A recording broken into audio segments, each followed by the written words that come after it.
రావడం నిజంగా కూడా అదృష్టం.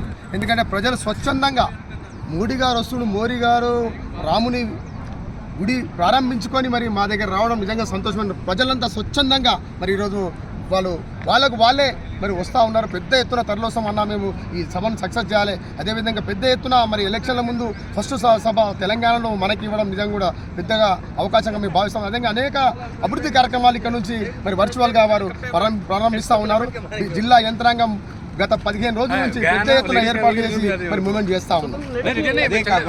ఆదిలాబాద్లో జరిగినటువంటి రేవంత్ రెడ్డి ఒక ప్రధాని మోడీని కలవడం వల్ల ఆ రకంగా మీరు ఏం చూస్తారు భవిష్యత్తు?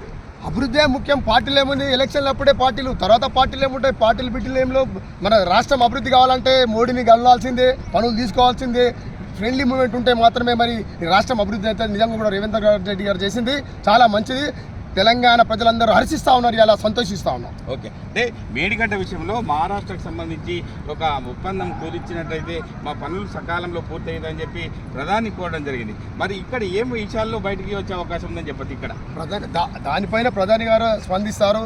ఎందుకంటే అభివృద్ధి విషయంలో కావచ్చు, దేశ అభివృద్ధి విషయంలో, రాష్ట్ర అభివృద్ధి విషయంలో ఏది ఎలా చేయాలనేది ప్రధాని గారు ఇక్కడ కూడా పెద్ద ఎత్తున మరి మనకు వరాలు ప్రకటించే అవకాశాలు ఉన్నాయి. కాబట్టి మేము మెట్రోది కూడా డిమాండ్ చేయడం జరిగింది. మియాపూర్ టు సంగారెడ్డి మెట్రో కూడా సెకండ్ ఫేజ్ స్టార్ట్ చేయవలసిందిగా మేము మోడీ గారిని కూడా కోరడం జరిగింది.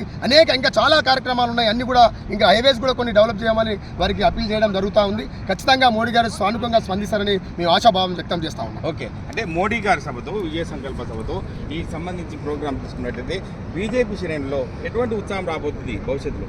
మోడీకి ఓటేయాలని ప్రజలు డిసైడ్ అయిపోయి దాంతో కార్యకర్తలంతా చాలా ఉత్సాహం అయిపోయారు.